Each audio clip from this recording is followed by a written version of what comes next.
I was born to immigrant parents, and like many other parents, they tried to push me to go to college, and as if that's going to help get a good job. When I got out of college, when I was very young, and I was lucky enough to get a job as an engineer that paid pretty well. And idealistically, I thought that things were going to be great. I worked there for 5 years and had a pretty decent RRSP pension package, but I got laid off, and then went to other engineering jobs and got laid off again and again, and ended up 3 years ago going into a call center. Now I can guarantee you there's nobody in the call center who went into the call center thinking this is going to be their career.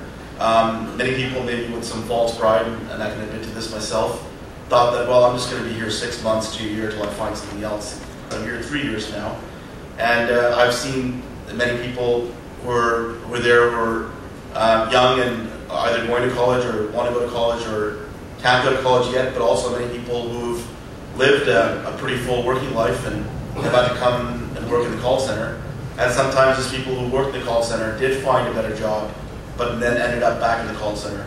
I went to work in the call center, I went below the poverty line, and I'm in the bottom fifth of the Ontarians in terms of income in that group. And when I looked it up in StatsCan, we in the bottom fifth spend about 40% more than we make. And that might sound impossible, and yes, it is impossible. And that's not because we're irresponsible. According to even StatsCan's figures, it's because that's the basic amount of money that it takes just to survive. So when I went into the call center, I tried to hold off on cashing the RRSP that I had for my first job as long as I could, but I couldn't make ends meet, and I had to cash that out and pay the penalty there. Now, many of us in the call center, we don't have a RRSP. Many people aren't even thinking about that.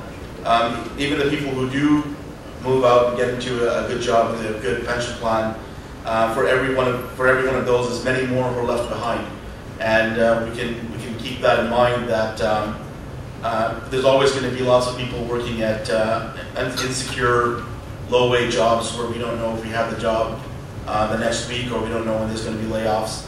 Regardless of how many people do find some good situation for themselves, there's going to be a lot of people left behind in the situation that I'm in right now. Education is great, and I encourage everybody to get an education, but it's a myth to think that whenever somebody gets a degree, that there's a job created for them. That's not the case. There aren't that many good jobs out there right now. So it's great for people who are going to get education, but the call center or insecure low-wage work is what a lot of us are facing.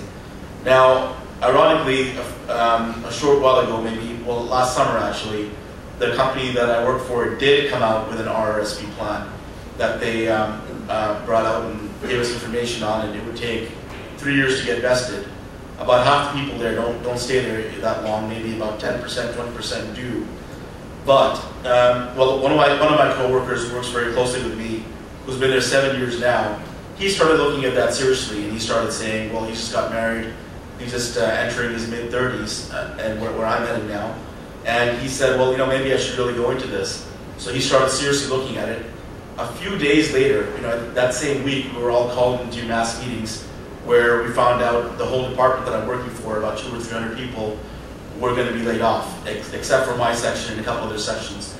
So that says a loud and clear message right there that even when there is a private employer pension plan for people in low security, low wage jobs, that it's almost insane to go for it.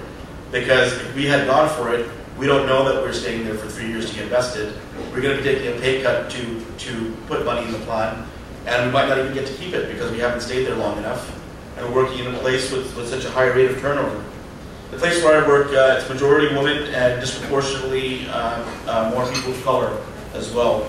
And this does add to a perception that has a real basis of the inequality with both gender and race, that we're all living in the same country, but we all don't have the same opportunities for saving for our senior years. And so this would CPP, the approach of taking going for the doubling the CPP of something covering everybody could help to fix that. But